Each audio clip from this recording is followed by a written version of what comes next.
Hey everyone. So I know it's Friday and that's usually when I do my original stories, and I actually have one that I am hoping to be able to read to you soon.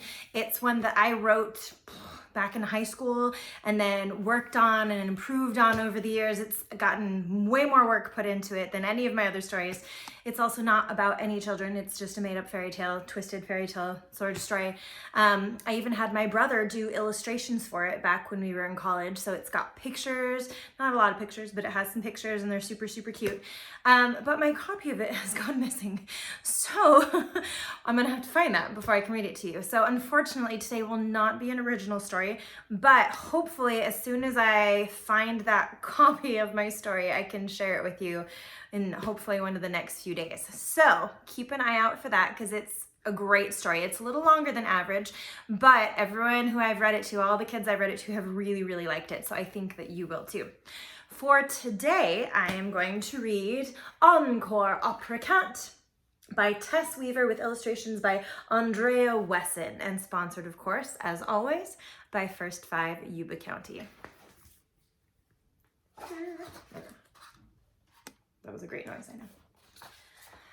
Alma and Madame So-So lived in Italy, where each of them sang opera. Madame So-So sang in front of large audiences. Alma sang in Madame So-So's apartment. They were both happy with this arrangement, or so it seemed.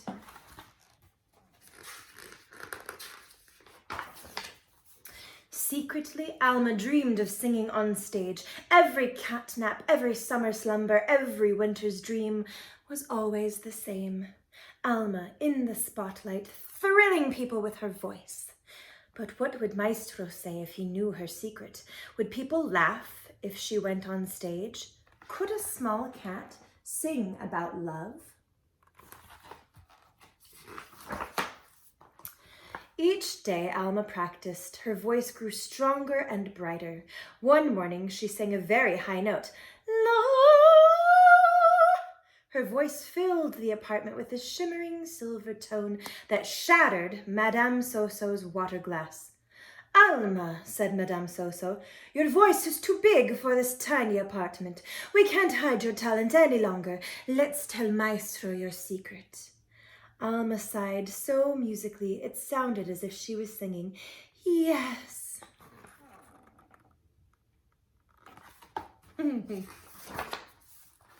Later that day, Madame So-So tried to tell Maestro the exciting news.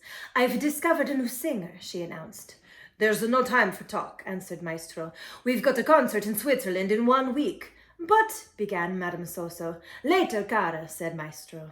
The next day, Madame So-So tried again. Maestro was too busy to listen and too distracted to pay attention. The following day, Madame So-So suggested a duet. Impossible, Maestro answered. You can't sing with someone else. Only your voice stirs my soul. Maestro, pleaded Madame So-So, please listen to the singer. She tried to coax Alma to the center of the room, but Alma knew Maestro didn't want to hear her. She slipped behind the door. Maestro shook his head. Sometimes I worry about you, cara, he said, checking to see if she had a fever. A little singing will make you feel better, yes?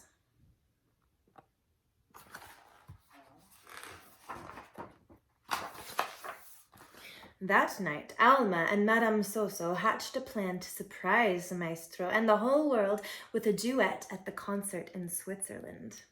Alma agreed only when Madame So-So let her choose a mask, a wig, and a costume. Alma liked the idea of dressing up. No one would guess she was the cat unless she took off her mask. Soon it was time to go to Switzerland for the big performance. The day of the trip, Alma and Madame So-So arrived at the train station with their luggage. When they tried to board the train, the conductor pointed to a sign that read, "No pets allowed." Before Madame So-So could hide her friend, Alma was pulled away. "No!" shrieked Madame So-So. "Alma is a practically human."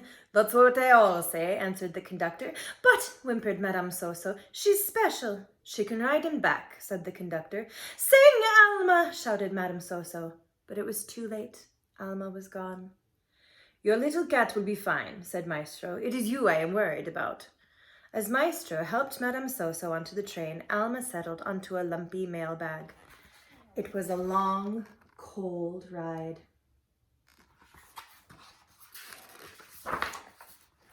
At the station, Madame Soso had to wait in a long line to collect Alma.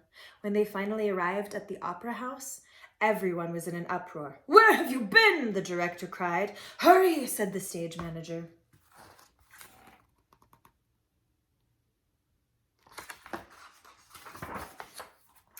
Madame Soso rushed into her dressing room. She began to warm up her voice. La la la la la la la. As she applied her makeup, she saw that Alma was trembling.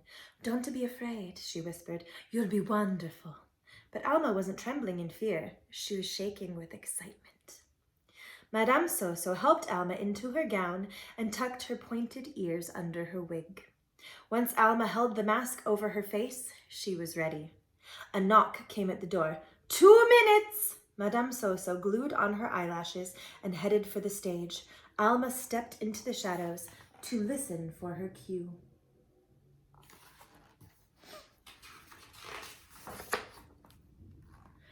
While she was waiting in the wings, she heard a stagehand say, "Hey, who's that?" "Who?" Alma looked around. "Is that what I think it is?" asked another. Alma looked up just as someone tried to grab her. She dashed behind some heavy ropes and hid in a small room. Her heart was racing. They knew she was a cat. But how? She looked at herself in a dusty mirror. Her wig was on straight. Her gown was stunning. But she could see it now. Her whiskers were showing, and her paws didn't look like hands, and her tail was hard to hide. Alma's disguise didn't work. Madame Soso's voice echoed through the concert hall, reminding Alma to come on stage. "Alma mia," she sang. Alma hesitated. Would anyone listen to a cat sing about love? "Alma mia," sang Madame Soso once again. Sadly, Alma took off her mask. No matter what she wore, she'd always be a cat. She walked through the long, dark hallway and stepped into the light. If she wanted to be a singer, she couldn't hide any longer. She looked at the astonished crowd, took a deep breath, and bravely began to sing, "Dolce ristoro."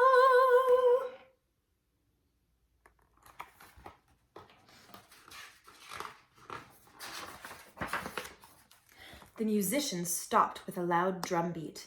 Alma kept singing. People stood up, pointed, giggled. Alma kept singing. Maestro's mouth popped open. He swayed forward and backward. He dropped his baton. Alma kept singing beautifully. Then Madame Soso joined Alma's song. "Io ti strigo in questo sen." Soon their voices blended so sweetly, the heavenly tones soared through the opera house, making the audience gasp and the chandeliers ring. "Ooh," sighed the crowd. "Ah," they breathed.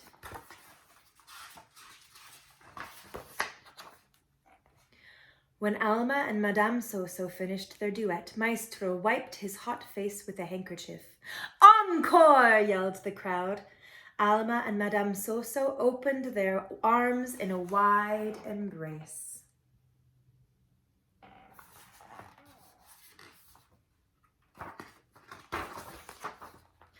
After the concert, Maestro appeared at Madame Soso's dressing room. I, he stammered. You.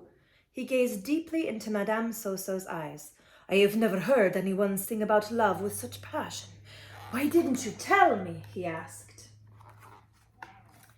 "You wouldn't listen," Madame Soso answered softly. Maestro sighed and kissed Alma's paw. Then he held Madame Soso's hand. "Cara," he said, "I'm listening now. Tell me all about it." So they told him everything. Maestro was so enchanted he put their story to music. Opera has never been the same since.